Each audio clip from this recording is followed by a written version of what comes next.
دکانوں کا دستور یہ تھا کہ صبح کو 9 بجے 10 بجے 9 بجے 10 بجے کے درمیان میں دکاندار آتے، آ کے دکانیں یکڑت کھل گئیں اور گاہک آ گئے، اس لیے کہ یہی وقت تھا کام کا. اور ادھر سے 12 بجے کے قریب یا 12:15 بجے اذان ہو جاتی تھی ظہر کی. 2 گھنٹے کام کیا اور ظہر کی اذان شروع ہوئی اور دکانیں بند ہونی ایسی شروع ہوئی جیسے کرفیو لگ گیا ہے. کوئی آدمی پان والا بھی کوئی نہیں ہوتا تھا. ساری دکانیں بند کر کے چلے گئے. جا کے اپنا کھانا کھایا، گھر میں آرام کیا، آرام کر کے اور پھر وہاں سے عصر کی نماز کے وقت میں تشریف لاتے تھے سارے دکاندار. آ کے مسجدوں میں نماز پڑھی اور آ کے اپنی اپنی دکانیں کھول لی. عصر سے لے کے مغرب تک، مغرب کی اذان شروع ہوئی اور سب دکانیں بند اور پھر اسی طرح کرفیو. بالکل سنسان ہوتا تھا، کوئی آدمی نہیں ہوتا تھا. تو وہ میں نے کہا ابھی تم عصر کے بعد جاؤ گے؟ یہ 3-4 حدیثوں میں سے کوئی حدیث آپ کو یاد ہے جو میں نے پڑھی ہیں حدیث کے جماعت کے فضائل کی؟ کہنے لگے ہاں جی یہ چاروں یاد ہیں مجھے. 4 پڑھی تھیں یا 5 پڑھی تھیں یا 3 پڑھی تھیں، پوری یاد بھی نہیں رہی. کہنے لگے ساری یاد ہیں جی مجھے، حدیثیں ساری یاد ہیں. تو میں نے کہا کہ تم 5 آدمیوں کو روزانہ، 5 وقت کی نماز ہے، 5 آدمیوں کو روزانہ یہ حدیثیں 3 سنا دیا کرو، 3 4 یا 5 حدیثیں. کہنے لگے جی پھر؟ میں نے کہا پھر انشاءاللہ تم جماعت کے ساتھ نماز پڑھو گے. کہنے لگے اچھا یہ تو آسان نسخہ ہے. میں نے کہا بالکل آسان نسخہ ہے لیکن روزانہ کرنا ہے. کہنے لگے جی بہت اچھا. میں آگے چلا گیا. میں 10 دن کے بعد جب واپس آیا پھر بارانسی مسجد میں، تو مقدر سے وہ مسجد میں موجود تھے، بڑے اتفاق سے آ کے ملے. تو میں نے کہا کیا حال ہوا، ہمارے نسخے کا کیا حال ہوا؟ کہنے لگے مجھ سے آپ پھنسا گیا. میں نے کہا کیا ہوا؟ نماز جماعت سے پڑھ رہا ہے؟ کہنے لگے بالکل جماعت سے پڑھ رہا ہوں. تو میں کہنے لگے، میں نے کہا ہوا کیا؟ کہنے لگے میں عصر کے وقت نکلا آپ کے یہاں سے اور مسجد میں گیا، اپنے دکان پہ گیا. دکان پر ابھی نہیں پہنچا تھا، دکان کے قریب ہی پہنچا تھا کہ ایک آدمی آ گیا، دکان ساتھ والا دکاندار. اس نے آ کے السلام علیکم کہا. تو میں نے کہا بھائی شروع کر دوں، مفتی صاحب نے تازہ وظیفہ بتایا ہے کہیں. تو میں نے 4 حدیثیں ان کو سنا دی. یہ حدیثیں پڑھ کے سنا اور ساتھ یہ کہا کہ بھائی نماز جماعت کے ساتھ پڑھنی چاہیے، 27 گنا ثواب ہے. اور ہم تو دکاندار 2% اور 1% کے لیے مارے پھرتے رہتے ہیں. 27 گنا ثواب، اس کو چھوڑنا نہیں چاہیے. انہوں نے کہا ہاں جی بہت اچھا. وہ ساتھ کا دکاندار تھا، انہیں جا کے اپنی دکان کھول لی. اتنے میں دائیں طرف والا دکاندار آ گیا. میں نے اس کو بھی 3-4 حدیثیں سنا دی. اتنے میں سامنے والا جو دکاندار تھا وہ آ گیا. تو میں نے ذرا 4 قدم اٹھا کے وہاں پہنچ گیا اور اس کو جا کے 4 حدیثیں ان کو بھی سنا دی. جب واپس آیا تو ایک گاہک آ گیا، میری دکان کا گاہک تھا. میں تالا کھول رہا تھا، گاہک آ گیا. میں نے پہلے کھڑے ہو کے تالا کھولنے کی بجائے پہلے میں نے کہا اپنا وظیفہ پورا کر لوں. میں نے 5 حدیثیں اس کو سنا دی. اس کے بعد اپنی دکان کھول کے بیٹھ گیا، اپنا کاروبار شروع کر دیا. جب مغرب کی اذان کا وقت قریب ہوا تو سامنے والا کہنے لگا کہ بھائی بند کرو، چلے نماز کے لیے. اور وہ ابھی مجھے سامنے تھے. تو میں نے دیکھا جب اس نے آواز دی تو میں نے کہا یہ دائیں بائیں والے پتہ نہیں کیا کریں گے. تو وہ ایک اٹھ کے آ گیا، کہنے لگے چلو نماز. تو یوں انشاءاللہ دعوت کو جب دعوت دو گے تو آپ کو معاون بھی ملیں گے اور دعوت کے ذریعے سے واقعی صحیح دین پہنچتا ہے. اور دعوت کے ذریعے سے دین سکھانا یہ انبیاء کا شیوا ہے. جو نبی طریقہ اختیار کرتا ہے اس کے برابر تو اور طریقے نہیں ہوتے. دوسری بات یہ عرض کرنی ہے، ایک تو یہی عرض کرنا ہے جیسے کل ساتھی کوشش کرتے رہے، تعلیموں کا مزہ اسی وقت آئے گا جب ایمان آ جائے گا نا. ایمان کی محنت کرو. جب ایمان آ جائے گا تو تعلیموں کا مزہ، تعلیم کے حلقوں کا مزہ بھی اسی وقت آئے گا اور نمازوں کا مزہ بھی اسی وقت میں آئے گا. تہجد کا مزہ بھی اسی وقت میں آئے گا، راتوں کے رونے کا مزہ بھی اسی وقت میں آئے گا اور اخلاق کا مزہ بھی اسی وقت میں آئے گا، عبادات کا مزہ بھی اسی وقت میں آئے گا، یہاں تک کہ جان دینے کا مزہ بھی اسی وقت میں آئے گا. اور نوبت یہاں تک پہنچا کرتی ہے، ایمان ہی اس منزل تک آدمی کو پہنچاتا ہے. جیسے حضور نے ارشاد فرمایا کہ اللہ کی قسم مجھے محبوب ہے، والذی نفس محمد بیدہ، یہ سب سے بڑی قسم اٹھائی کہ مجھے اس ذات کی قسم جس کے قبضہ قدرت میں میری جان ہے، مجھے یہ محبوب ہے کہ میں شہید کیا جاؤں پھر زندہ کیا جاؤں پھر شہید کیا جاؤں پھر زندہ کیا جاؤں پھر شہید کیا جاؤں. شہادت پہ ختم کیا ہے, زندگی پر ختم نہیں کیا ہے. یہ منزلیں طے کرنی دنیا کے اندر آسان ہے اور وہ دین ہی کے راستے سے آسان ہے. اس بنا پر اسی کو واحد علاج سمجھ کر جی لگا کے یکسو کا, تقریریں سننے سے نہیں, تقریریں کرنے سے بھی نہیں سیکھتا آدمی, تقریریں سننے سے بھی نہیں سیکھتا آدمی, دین سیکھنے سے. نبی دین سنانے نہیں آتا ہے, نبی دین سکھانے کے لیے آتا ہے. انما بعثت معلما. حضور آئے مسجد نبی میں اور جا کے دیکھا سامنے بیٹھے ہوئے ہیں, ایک حلقہ تعلیم کا ہے ایک حلقہ ذکر کا ہے. دونوں کو دیکھا, دونوں کو دیکھ کے خوشی کا اظہار فرمایا اور ساتھ فرمایا کلاہما علی خیر, دونوں خیر پر ہیں, بہت اچھے حلقے. اور پھر اس کے بعد خود تعلیم والے حلقے میں جا کے بیٹھ گئے. جس حلقے میں حضور جا کے بیٹھ گئے وہ تو آسمان پہ پہنچ گیا, بہت بلند ہو گیا. پہلے کلاہما علی خیر میں تو دونوں برابر ہو گئے, لیکن اس میں جب حضور بیٹھ گئے تو بہت اونچا آگے چلا گیا. حضور صلی اللہ اور ساتھ جس سے بیٹھ رہے تھے, اس حلقے میں بیٹھ رہے تھے, تو بیٹھتے ہوئے یوں ارشاد فرمایا کہ انما بعثت معلما, میں معلم بنا کے بھیجا گیا. نبی دین سکھاتا ہے. حضور نے تشہد سکھایا ہے, فاتحہ سکھائی ہے, قرآن سکھایا ہے, دعائیں سکھائی ہیں, درود شریف سکھایا ہے, جو چیز سکھانے کی ضرورت پڑی سکھائی ہے, سکھایا ہے. اور سکھانے کے ساتھ ساتھ حضور نے نگرانی فرمائی ہے. حضور نے نگرانی فرمائی ہے. صحابی آئے, 2 رکعت نماز پڑھی, نماز پڑھنے کے بعد سلام پھیرا, سلام پھیرتے ہی حضور کی خدمت میں حاضر ہوئے, حضور سے سلام عرض کیا. حضور نے سلام کا جواب دیا اور ارشاد فرمایا ارجع صلی فإنک لم تصلی, لوٹ جاؤ نماز پڑھ, اس لیے کہ تم نے نماز نہیں پڑھی, نماز نہیں پڑھی تم نے. فوراً جا کے وہیں دوبارہ نماز پڑھ لی. دوبارہ پھر اسی طرح آئے, اسی طرح سلام کیا, اسی طرح حضور نے پھر جواب دیا ارجع صلی فإنک لم تصلی, تم نے نماز پڑھی ہی نہیں ہے, نماز میں کمی رہ گئی ہے, نماز کمزور ہے, نہیں, نماز پڑھی ہی نہیں ہے. پھر انہوں نے جا کے پڑھ لی.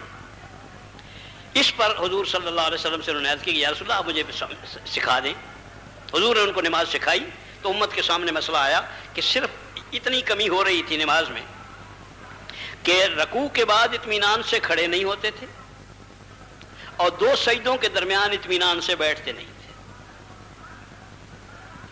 تم لوگوں میں تو ایسا کوئی نہیں کرتا, سارے ایسے ہی, سب کا ایک ہی حال. واقعی بعض اوقات تو بہت ہی تکلیف ہوتی ہے کہ بھری ہوئی مسجد ہے, ایک آدمی بھی صحیح نماز نہیں پڑھ رہا ہے. تو حضور تو نماز, ہاں جو بات کرنے لگا تھا, یہ آدمی جس کو حضور نے 3 دفعہ واپس لوٹایا ہے, ارجع صلی فإنک لم تصلی, جو شاد فتویٰ بھی لگایا ہے, یہ کب کیا جا سکتا ہے؟ حضور اپنے سامنے اپنے صحابی کی نماز کی ایک ایک جز کو دیکھ رہے ہیں, قیام کو دیکھا ہے, اور 100% یکسو ہو کر جب تک نہ دیکھا جائے اتنے تک اس کو نہیں دیکھا جائے. یکسو ہو کر معلم اپنے متعلم کو, اپنے طالب علم کو دیکھ رہے ہیں کہ یہ کیسے رکوع کر رہا ہے, کیسے سجدہ کر رہا ہے, کیسے قومہ ہے, کیسے جلسہ ہے, کیا کر رہا ہے. سکھانا بھی تمہاری ذمہ داری ہے, سکھانا بھی تمہاری ذمہ داری ہے, اور سکھا کے چھوڑ نہیں دینا ہے. سکھانے کے بعد نگرانی کرنا بھی ذمہ داری ہے کہ کیا واقعی سیکھیوں کے مطابق چل رہا ہے یا کر بھی مطابق رہا ہے یا نہیں کر رہا ہے, اس کا دیکھنا بھی تمہاری ذمہ داری ہے. یا ایھا الرسول بلغ ما انزل الیک من ربک, اے رسول پہنچاؤ ما انزل الیک من ربک, جو کچھ اللہ کی طرف سے آیا ہے وہ سارا پہنچاؤ. جو اللہ کی طرف سے آپ کے پاس آیا ہے وہ سارا ان تک پہنچاؤ. اس ساری امت تک ذمہ داری ہے آپ کی. قیامت تک کی انسانیت حضور کے ذمے لگی ہوئی ہے. حضور پر بوجھ ہی یہی تھا کہ ساری انسانیت کا انتظام ایسی انداز کی دعوت دو, ایسے انداز سے لوگوں کو سکھاؤ کہ وہ سیکھنے والے سکھاتے چلے جائیں, سکھانے والے سیکھتے چلے جائیں, آگے بڑھتی چلی جائے اور قیامت تک یہ بات چالو رہے. اس سب کا انتظام کر کے جانا ہے حضور صلی اللہ علیہ وسلم نے. ان کو دیکھنا، نگرانی کرنا کہ وہ صحیح کر رہے ہیں صحیح نہیں کر رہے. اللہ کی طرف سے جو کچھ آیا ہے حضور صلی اللہ علیہ وسلم پر، ایک تو قرآن مجید ہے، الفاظ ان کے، معنی بھی ان کے، مطالب بھی انہیں کے، اللہ جل جلالہ کے، سب کچھ انہیں کا ہے قرآن مجید. دوسرے نمبر پر حدیث ہے، اس میں الفاظ حضور صلی اللہ علیہ وسلم کے، معنی اللہ جل جلالہ کے، معنی مفہوم اس کا اللہ جل جلالہ کی طرف سے، الفاظ حضور صلی اللہ علیہ وسلم کے. یہ اس کے الفاظ، قرآن مجید کے تمام الفاظ، اس کے معنی اور مفہوم اور اس کا عمل، اور اسی طرح سے تمام جو کچھ حدیث کے اندر آیا ہے اس کے الفاظ، اس کے معنی اور مفہوم اور اس کا عمل، یہ ساری چیزیں اللہ کی طرف سے نبی کے پاس پہنچی ہیں، اور ان ساری چیزوں کو ساری انسانیت تک پہنچانے کی ذمہ داری دی ہے کہ سب تک پہنچاؤ اور سب کو سکھاؤ. سناؤ نہیں، سب کو سکھاؤ. سکھانے سے دین آئے گا، سنانے پر اکتفا کرنے سے دین نہیں آئے گا. یہ سنانے کا ہی نتیجہ ہے کہ وہ بس سارے سنی ہو گئے ہیں. میں ایک دفعہ ایک جماعت لے کے گیا، جماعت بھی بڑی اچھی تھی، بڑی محنت کی، گشت وشت بھی جو کچھ سمجھ میں آئے ہوئے تھے وہ بھی کیے، اور محنتیں بھی کی، سمجھایا بجھایا بھی. اور شام کو اللہ کا شکر ہے کہ اچھا مجمع آ گیا. بیان کیا، بیان کرنے کے بعد نام لکھوانے کی نوبت آئی کہ بھائی نام لکھواؤ. کوئی نہ نام آیا. پھر منت سماجت کی کسی اور ترتیب سے، پھر اور ترتیب سے، پھر اور ترتیب سے، لیکن کوئی بھی نام، ایک بھی نام نہ آیا. تو میں نے کہا کہ بھائی کیا بات ہے، کیوں نہیں لکھواتے نام؟ بے تکلف بتا دو، کوئی حرج کی بات نہیں ہے. ہم تو مہمان ہیں، مسافر ہیں، تمہارے ہاں آئے ہوئے ہیں. ہر کوئی نام لکھواتا ہے، اور یہ سارے جتنے بھی تمہارے پاس آئے بیٹھے ہیں یہ ملازم ہیں، کوئی دکاندار ہیں، سارے جس طرح انہوں نے نام دیے ہیں اس طرح تم بھی نام لکھواؤ. کیوں نہیں لکھواتے؟ تو میری طرف دیکھ تو رہے تھے سارے ہی. ایک آدمی سے میں نے کہا یار تو ہی کچھ بتا دے. تو اس نے کہا کہ یہ اصل میں ہم سنی مسلمان ہیں، ہم سنی مسلمان ہیں، اس واسطے نام نہیں لکھوا رہے. میں نے کہا بھائی کیا مطلب ہے سنی کا؟ کہنے لگے سنی کا مطلب ہے سنتا رہے، کرنا کچھ نہیں، سننا. واہ واہ واہ واہ واہ واہ. میں خود بیان کر کے نکلا، رات کا وقت تھا، چادر اڑی ہوئی تھی، بیان کر کے نکلا اور دروازے سے نکل رہا تھا مسجد کے. نکلتے ہوئے بھیڑ سی تھی، اکٹھے آدمی نکل رہے تھے. ایک آدمی دوسرے سے کہہ رہا تھا کہ آج سنا بیان. دوسرا کہنے لگا واہ واہ آج بات سمجھ میں آئی ہے. کہنے لگا اب تو نماز پڑھا کرے گا. نماز پر ہی بیان تو لمبا ہو گیا، نماز ہی پر سب تفصیلی بیان ہو گیا. کہنے لگا آج نماز کو سنا ہے. نے کہا اب تو نماز پڑھا کرے گا نا؟ کہنے لگا نہیں، جو وہ کہہ رہا ہے وہ تو مجھ سے پڑھی نہیں جاتی، اور جو تم پڑھتے ہو وہ میں پڑھنی نہیں مجھے. میں نے کہا دیکھو شیطان جس بھی راستہ نکالنے کے لے گیا، اس نے اپنی راہ نکال لی. جو اس نے کہی ہے وہ تو پڑھی نہیں جاتی مجھ سے، اور جو تم پڑھتے ہو وہ میں پڑھنے کے لیے تیار نہیں. بات کیا کر رہا تھا پیچھے جی؟ پہنچاؤ. یا ایھا الرسول بلغ ما انزل الیک من ربک. اس کا مفہوم یہ ہے کہ جو کچھ آیا ہے اس کو اسی طرح من بعین ہی، جو آیا ہے اس کو اسی طرح بعین ہی پہنچاؤ. اس میں کسی کمی بیشی کی گنجائش نہیں، اس کو پہنچاؤ. الفاظ بھی صحیح پہنچاؤ، تلفظ بھی صحیح ہو. قرآن مجید کا اپنا تلفظ ہے، تلفظ بھی انہی کی طرف سے، اللہ کی طرف سے. تلفظ کو بھی پہنچاؤ، یہ بھی تم نے سکھانا ہے. اس کا معنی اور اس کا مفہوم بھی تم نے سکھانا ہے. اس کا عمل بھی تم نے سکھانا ہے. اس کا یقین بھی تم نے سکھانا ہے. اس کا جو یقین ہے وہ بھی تم نے سکھانا ہے، اور اس کا عمل بھی تم نے سکھانا ہے. عمل کی صورت بھی سیکھنی ہے کہ یہ کیسے کرنا، یہ کیسے کرنا. روزہ رکھنا دین نہیں ہے، حضور کی طرح روزہ رکھنا دین ہے. نماز پڑھنا دین نہیں ہے، حضور کی طرح نماز پڑھنا دین ہے. نکاح کرنا دین نہیں ہے، حضور کی طرح نکاح کرنا دین ہے. کمانا دین نہیں ہے، حضور کی طرح کمانا دین ہے. حضور کے پیچھے پیچھے چلنا ہے. پیچھے پیچھے چلو. اس سب سارے دین کو سیکھنا بھی ہے اور سارے دین کو امت کو سکھانا بھی ہے. ہر چیز کو پہنچاؤ. تو میں ایک دن ساتھیوں سے علماء کا ایک مجمع تھا، تو میں نے ان سے کہا، میں نے کہا بھائی اللہ کے واسطے سوچو کہ کیا کیا ہم نے، کیا کہاں نوبت پہنچ گئی اور کتنا مشکل کام ہے ہمارا. اگر سارا کچھ پہنچانا ہے جو انبیاء کے ذمہ ہے، وہی امت کے ہر فرد کے ذمہ ہے، اس کو پہنچانا ہے. تو میں نے کہا کہ سب سے مشکل کام ایمان والا ہے، اس لیے کہ ایمان کو دل تک پہنچانا ہے، اندر کا عمل ہے. سب سے مشکل کام وہ ہے. ایمان کی تم نے دعوت دے دی، تقریر کر دی، اس سے نہیں آیا ایمان. ایمان کی جو حقیقت ہے، وہ ایمان کی جو حقیقت ہے اسے خود حاصل کرنا ہے. جس کو حاصل نہیں ہے وہ ایمان کی دعوت ہی ٹھیک نہیں دے رہا ہے، اس کو پتہ ہی نہیں ہے کہ ایمان کیا چیز ہوتی ہے. وہ جو الفاظ استعمال کر رہا ہے اس کی ایمان کو واضح نہیں کر رہے ہیں. اس بنا پر اس ایمان کو سیکھو، اور جس وقت وہ ایمان تمہارے پاس ہوگا، جب اس ایمان کی دعوت دو گے، اس ایمان کی دعوت دو گے، اس وقت میں اس کا ایمان اس کے دل میں جگہ کرے گا. وہ اس کی جو اپنی جگہ ہے دل میں، دل کے اندر ایک جگہ ہے جہاں پر ایمان ہوتا ہے. اللہ نے ایمان کی جگہ دل کو بنایا ہے. دل تک اس کو پہنچانا ہے. اور نماز ہے تو نماز کے سارے اعمال، اس سارے نماز کے الفاظ کو بھی پہنچانا ہے، ان کو بھی سکھانا ہے، اس کا معنی بھی سمجھانا ہے، اس کا مفہوم بھی سمجھانا ہے، اور اس کے مطالب بھی سکھانے ہیں، اور اس کا عمل بھی سکھانا ہے کہ نماز پڑھنی کیسے ہے، اٹھنا بیٹھنا کیسے ہے.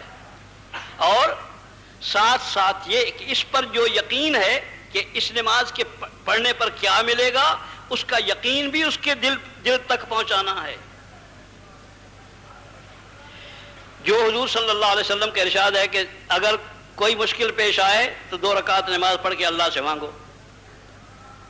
کوئی مشکل پیش آئے 2 رکعت پڑھ کے اللہ سے مانگو، اللہ حاجت پوری فرمائیں گے. حضور نے فرمایا ہے.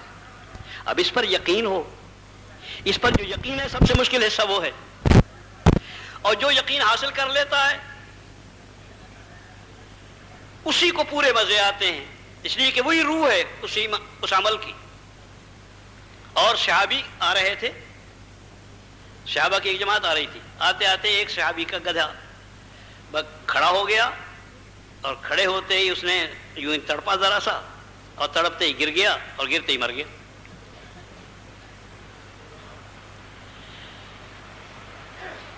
ساتھیوں نے کہا کیا ہوا؟ انہوں نے کہا کہ بھئی یہ ہوا ہے. تو ایک ساتھی نے کہا کہ میرے ساتھ ہو جاؤ، دوسرے ساتھی نے کہا کہ میری سواری پر آ جاؤ. انہوں نے کہا کہ نہیں تم چلو، میں ابھی آتا ہوں. تو ایک ساتھی نے کہا کہ بھائی اب اس کی جہاں تعزیت کے لیے تھوڑی بیٹھے رہنا ہے، آؤ چلیں. انہوں نے کہا نہیں تعزیت کے لیے نہیں بیٹھ رہا، میں آتا ہوں ابھی، تم چلو. چل پڑے، اصرار کیا، چلے گئے. ابھی تھوڑے سی دور گئے تھے، پیچھے سے یہ اپنے گدھے پر بیٹھے ہوئے دوڑے ہوئے چلے آ رہے. جب وہاں پہنچے کہنے لگے یہ کیا ہوا؟ کہنے لگے یہ مر گیا تھا، میں نے 2 رکعت نماز پڑھ کے اللہ سے مانگا اور اللہ سے کہا کہ الہی مجھے میرا یہ ایمان ہے کہ تو سارے جتنے جاندار ہیں، آدمیوں سمیت جتنے بھی جانور ہیں، ان سب کو زندہ کرے گا قیامت میں، اور تو اس پر قادر ہے. جب پہلے تو نے پیدا کیے اور قیامت میں سب کو زندہ کرے گا، میرے گدھے کی تو مجھے ابھی ضرورت ہے، مجھے زندہ کر کے دے دے. اسی وقت میں وہ پڑپڑاتے ہوئے اٹھ کھڑا ہوا اور میں اس پہ سوار ہو کے آ گیا. جس کو یقین آ جائے گا اسی کے کام. جب تک یقین نہیں آتا وہ نماز مکمل نہیں ہوتی ہے. اس بنا پر کہہ رہے ہیں کہ اس پر زور لگاؤ، اس کو کہو، جی لگا کر اسے بار بار کہو، اور سکھانے کے انداز پر کہو، واض و ارشاد کے انداز پر نہیں، خطابت کے انداز نہیں. جو نبی کی دعوت کا سیدھا سیدھا طریقہ ہوتا ہے، منت سماجت کا انداز ہو، دعا کا انداز ہو، نرمی کا انداز ہو، حکمت کا انداز ہو، سلیقے کا انداز ہو، تاکہ بات دل میں اترے، اندر جائے، اپنے اپنے ٹھکانے لگے. تو ہر چیز، دین کی ہر چیز کو اپنے اپنے ٹھکانے پہنچانا. جو دل کی چیزیں ہیں دل تک پہنچانی ہے، جو کانوں تک پہنچانی ہے، اس کو زبان تک پہنچانا ہے، اس کو آنکھوں تک پہنچانا ہے، اس کو دماغ تک پہنچانا ہے. سب چیزوں کو جب تک نہیں حاصل کرو گے اور نہیں پہنچانے والے بنو گے، اس وقت تک آدمی مبلغ نہیں بنتا ہے. اس بنا پر پورے دین کو سیکھنا بھی ہے اور اس پورے دین کو پہنچانا بھی ہے، یہ ہماری ذمہ داری ہے. اللہ جل جلالہ اس کی ہمت اور توفیق عطا فرمائے. آسان سا راستہ نکل آیا ہے، بالکل آسان سا، بالکل آسان سا راستہ نکل آیا ہے. اور اللہ کا یہ بھی مزید اللہ کا شکر ہے کہ ذرا بزرگوں کی توجہ تھی، اور توجہ کیا تھی، یعنی یوں کہیے کہ اپنا سب کچھ لگا دیا، اپنا وقت بھی لگایا، اپنی جان بھی لگائی، اپنی اندر باہر کی صلاحیتیں بھی لگائیں، اپنی راتیں بھی لگائیں، اپنے دن بھی لگائے، اپنی دعائیں بھی لگائیں، سب کچھ لگایا. سب کچھ لگا کے ایک دفعہ تو امت کو زندہ کر گئے، حرکت میں ایسی آئی ہے. اللہ کا شکر ہے کہ لاکھوں انسان اللہ کا احسان ہے، ہر وقت حرکت میں رہتے ہیں. آسان ہو گیا ہے، آسان ترین طریقہ ہے. اور اس میں سے ایک بڑا حصہ وہ بھی ہے جس نے اپنی آنکھوں سے دیکھ بھی لیا ہے، یا یوں کہیے کہ وہ اس کے اندر کی جو چیز، اندر کے اعمال ہیں، اس کا مزہ چکھ بھی لیا ہے. ذرا سی اور جم کے محنت کرنے کی ضرورت ہے. استقبال کا وقت ہے. اللہ جل جلالہ سے مانگو بھی صحیح اور محنت بھی کرو. اللہ جل جلالہ سے امید ہے کہ اللہ جل جلالہ بہت اچھی صورتیں پیدا فرمائیں گے. ایک تھوڑا سا حصہ میں اس کا اسی وقت عرض کر دینا مناسب سمجھتا ہوں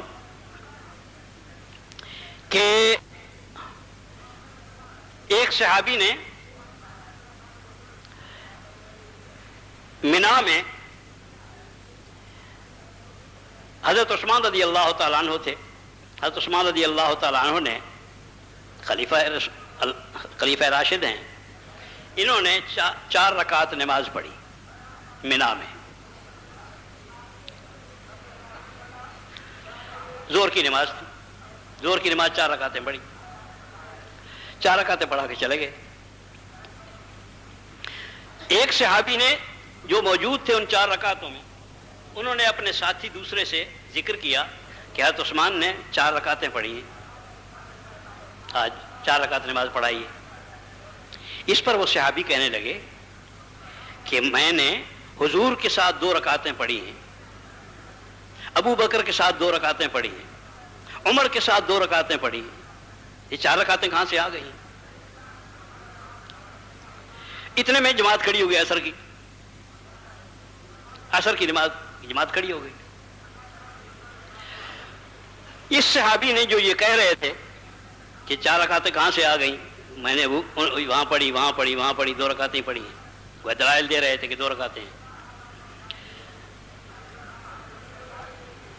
انہوں نے حضرت عثمان کے پیچھے 4 رکعت کی نیت باندھ لی اور 4 رکعت نماز پڑھی. جب نماز پڑھ کے فارغ ہو گئے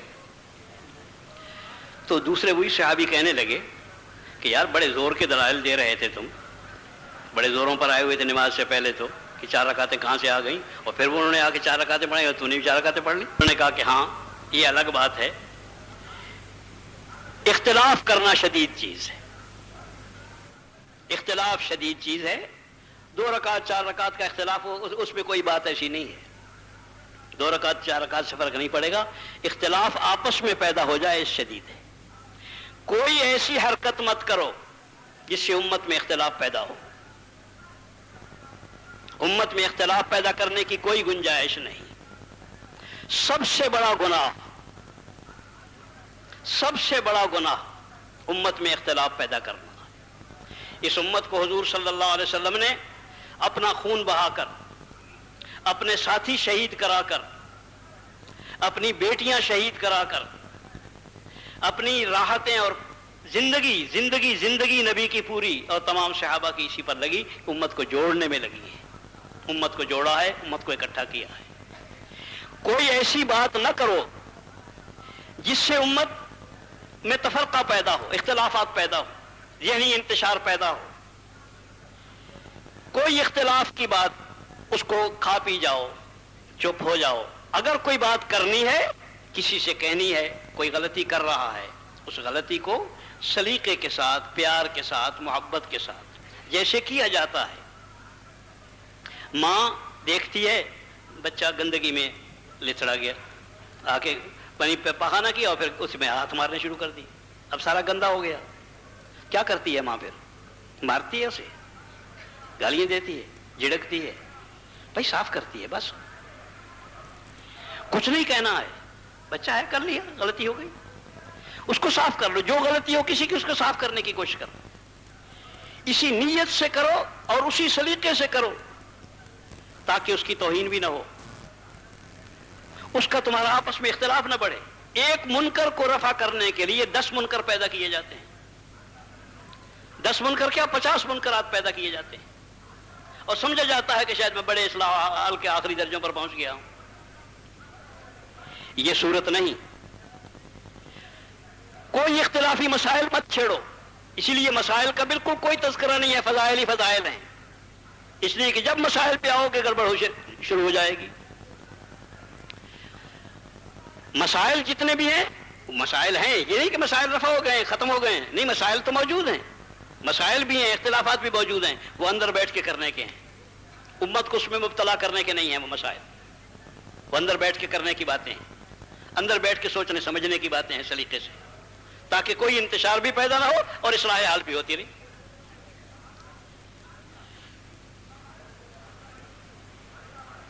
ہر قیمت پر جڑے رہو،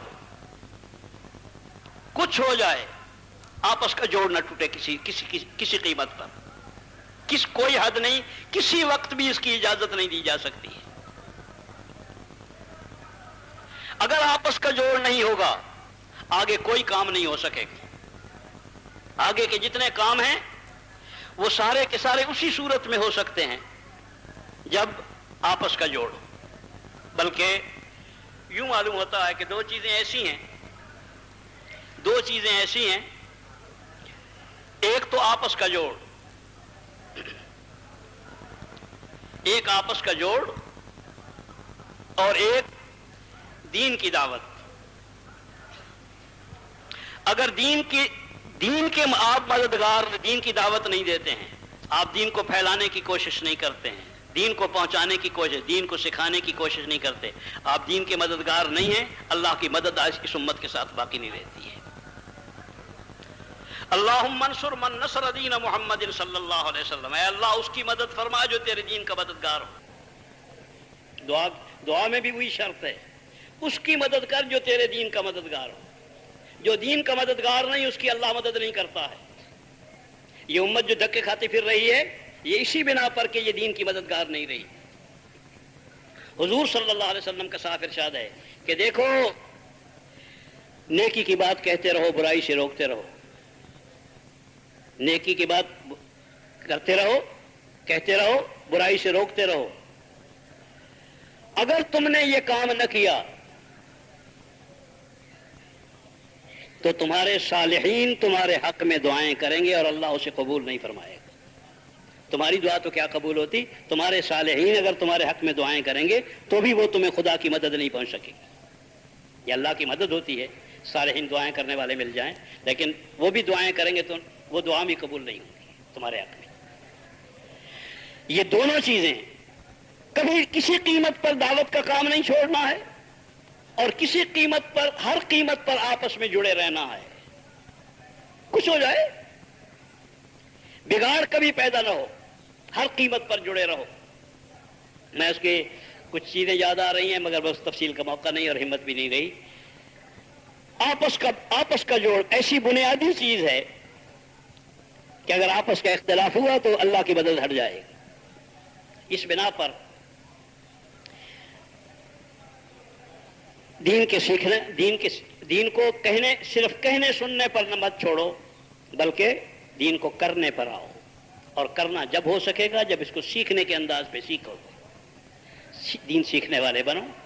دین ہی ہمارا مقصد حیات ہے، ہم اسی کے لیے پیدا ہوئے ہیں، ہمارا سب کچھ اسی کے لیے ہے، جان اسی کے لیے ہے، مال اسی کے لیے ہے، اولاد اسی کے لیے ہے، استعدادیں جو اللہ نے دی ہیں وہ ساری اسی کے لیے اللہ نے ہمیں عطا فرمائی ہے، وہ ساری ہمارے پاس امانت ہیں، اسی میں اپنے دین کو سنبھالنے کی کوشش کرو، اور انسانیت کا سب سے بڑا ہمدرد اور سب سے بڑا خیر خواہ وہی ہوگا جو اس امت کو راستے پر ڈال دے، امت کو آپس میں جوڑے رکھے، امت کو جوڑے رکھے اور دعوت کے ذریعے سے راستے پر لگائے، وہی سب سے بڑا انسانیت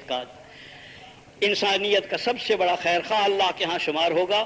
اور حضور جیسے حضرت جی رحمۃ اللہ علیہ کے کہ جو صورت اختیار کر لی گئی ہے اور اللہ کا احسان ہے چل پڑی ہے، اگر یہ چلتی رہی تو ایک ایک آدمی حضور کی امت کا اتنے بڑے قافلے لے کے نکلے گا کہ پہلے انبیاء کے ساتھ بھی اتنے آدمی نہیں ہوں گے، ایک ایک آدمی کے ساتھ جتنے آدمیوں کا ذریعہ بنے گا ہدایت پہ آنے کا وہ سارے اس کے ساتھ ہوں گے، کہ اتنے آدمیوں کی اصلاح کی، اتنے آدمیوں کو نمازوں پر لگانے والا، اتنے آدمیوں کو دین پر لانے والا، اتنے آدمیوں کو دعوت پر لانے والا یہ آدمی ہے، ایک ایک آدمی کے ساتھ ہزاروں لاکھوں آدمی ہوں گے اگر محنت یہ اپنے انداز پہ اسی انداز پہ چلتی رہی۔ اس سے زیادہ نفع بخش سودا کوئی نہیں ہے، بنانا ہے اور بنانا کیا ہے؟ صرف آدمی کو آدمی بنانا، خود آدمی بننا ہے اور آدمی بنانے ہیں، یہ سب سے اچھا کام ہے، سب سے زیادہ اسی پر اجر ملتا ہے اللہ کی طرف سے، کسی چیز کا اتنا اجر نہیں ملتا ہے جتنا آدمی کی ہدایت ملنے پر ملتا ہے، آدمی بنانے پر ملتا ہے۔ اس بنا پر اس کام کو کسی حال میں نہیں چھوڑنا ہے اور کسی حال میں آپس میں اختلاف کوئی پیدا نہیں کرنا۔ اللہ جل جلالہ اس کے لیے آپ کو ہمت نصیب فرمائیں اور قوت نصیب فرمائیں، اور اس کے بقا کی صورت اور اس کے چلتے رہنے کی صورت اسی پر موقوف ہے کہ اپنے اوقات کو بڑھاتے چلے جاؤ۔ ابھی یہ سمجھنے کی گنجائش نہیں ہے کہ ہم پرانے ہیں، یہ آخری بات عرض کر رہا ہوں، یہ سمجھنے کی کوشش نہ کریں کہ ہم پرانے ہیں، ہم نئے ہیں اور بالکل نئے ہیں، ابھی تک ہمیں دین کی سمجھ نہیں ہے، دین کی سمجھ نہیں ہے ہمیں نے دین سیکھنا ہے، ہم نئے ہیں پرانے نہیں ہیں۔ جو آدمی سمجھتا ہے کہ میں بن گیا، اس سے زیادہ بگڑا ہوا کوئی نہیں ہوتا ہے، جس کو شیطان نے یہ پٹی بڑھا دی کہ تو بن گیا ہے۔ وہ ایک آدمی تھا، وہ ایک بزرگ کے یہاں گئے، کہنے لگے کہ جی ایک آدمی ہے رہتا ہے یہاں پر اور نماز پڑھتا نہیں اور کہتا ہے کہ میں پہنچا ہوا ہوں، نماز نہیں پڑھتا اور کہتا ہے میں پہنچا ہوا ہوں۔ تو بزرگ کہنے لگے کہ ہاں واقعی وہ پہنچا ہوا ہے۔ اچھا جی آپ بھی کہتے ہیں پہنچا ہوا ہے؟ کہنے لگے آگے تو پوچھ کہاں پہنچا ہوا ہے؟ کہاں پہنچا؟ جہنم میں پہنچا ہوا ہے۔ جو پہنچا ہوا سمجھنے لگتا ہے اپنے آپ کو، وہ بربادی کے راستے پر پڑ گیا۔ کوئی پہنچا ہوا نہیں ہے، ہم نے دین سیکھنے کے لیے نکلے ہیں، سیکھنے کے لیے نکلے ہیں، پوچھنے کے لیے نکلے ہیں، اور توبہ کریں کہ الہی اب تک جو غفلت ہوئی ہے اسے معاف فرما دے، کیا نہیں یا کرتے ہوا کیا تو ناقص کیا، اور ایسی غفلت سے کیا کہ نہ کرنے کے برابر ہو، یا بعض اوقات تو ایسا ہوتا ہے کہ نہ کرتے تو اچھا تھا، اس سے بھی کہیں آگے نکال دیا مسئلے کو غلط کر کے۔ اس بنا پر اس کی صورت یہ ہے کہ آگے بڑھتے رہو، قربانیوں میں آگے بڑھتے رہو، ابھی سیکھنے والے ہو، ابھی سیکھنے کی ضرورت ہے، سال لگ گیا ہے، 2 سال لگ گئے ہیں، 3 سال لگ گئے ہیں، 4 سال لگ گئے ہیں، لگتے رہتے ہیں، یہ کوئی لمبے عرصے نہیں ہیں، لمبے عرصے نہیں ہیں۔ اس وقت بھی ڈاکٹری پر کتنا وقت لگتا ہے جی؟ کتنا؟ 16 سال، اور 16 سال میں پورا ہو جاتا ہے کام؟ نہیں، وہ تو سیکھتے رہنا پڑتا ہے، بلکہ کچھ اور زیادہ باریک سیکھنے پڑتا ہے، دماغی طور پر اور زیادہ زور لگانے پڑتے ہیں، تو سیکھتے رہنا پڑتا ہے۔ اسی طرح سے ہے دین کا، اسی طرح دین کا معاملہ ہے، سال ہا سال لگانے ہیں، اور سال ہا سال لگانے کے بعد کہیں ختم نہیں ہوتی بات، آگے بڑھنی ہے اور آگے بڑھنا ہے اور آگے بڑھنا ہے اور آگے بڑھنا ہے۔ انشاءاللہ اگر قربانیوں میں آگے بڑھتے رہے تو اللہ سے امیدیں ہیں کہ انشاءاللہ آگے بڑھتے رہیں گے۔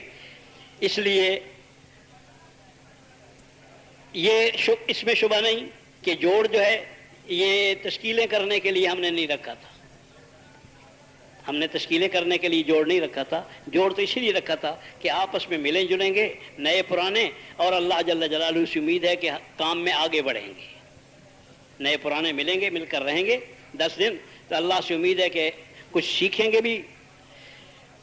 بھی اور آگے قربانیوں میں بھی آگے بڑھیں گے۔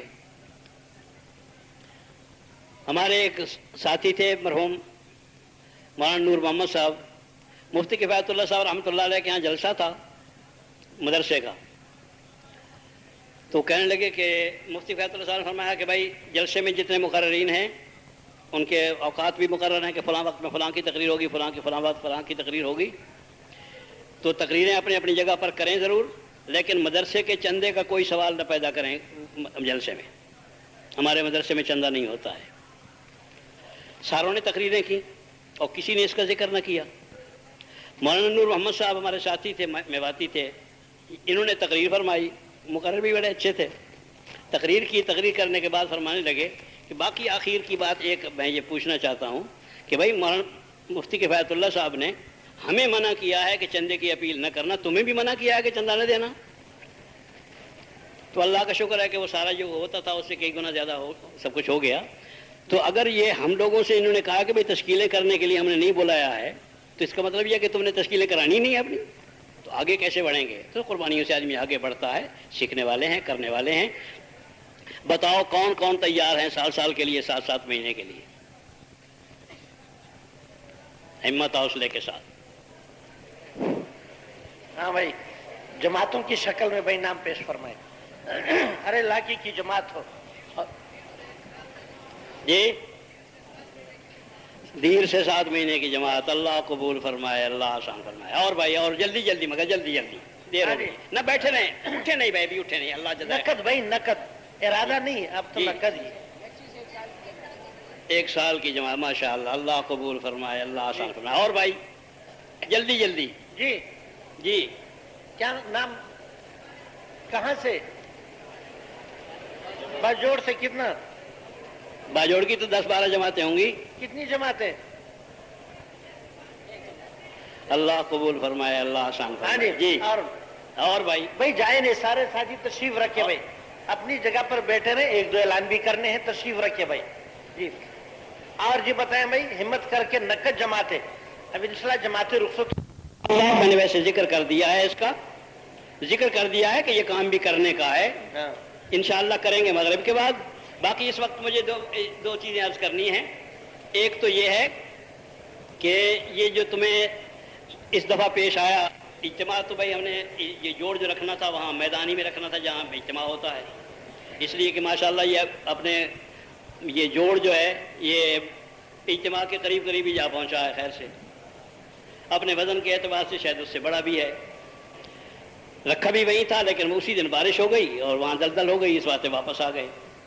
اس میں کوئی شبہ نہیں، سارے ساتھیوں کو تکلیفیں ہوئیں، دقتیں ہوئیں، نہ بیٹھنے کی جگہ، نہ چلنے کی جگہ، نہ کھانے کی جگہ، نہ پکانے کی جگہ، ہر طرح کی دقتیں واقعی ترس بھی آتا رہا اور دعائیں بھی اللہ سے مانگتے رہے، اللہ جل جلالہ فضل فرمائیں۔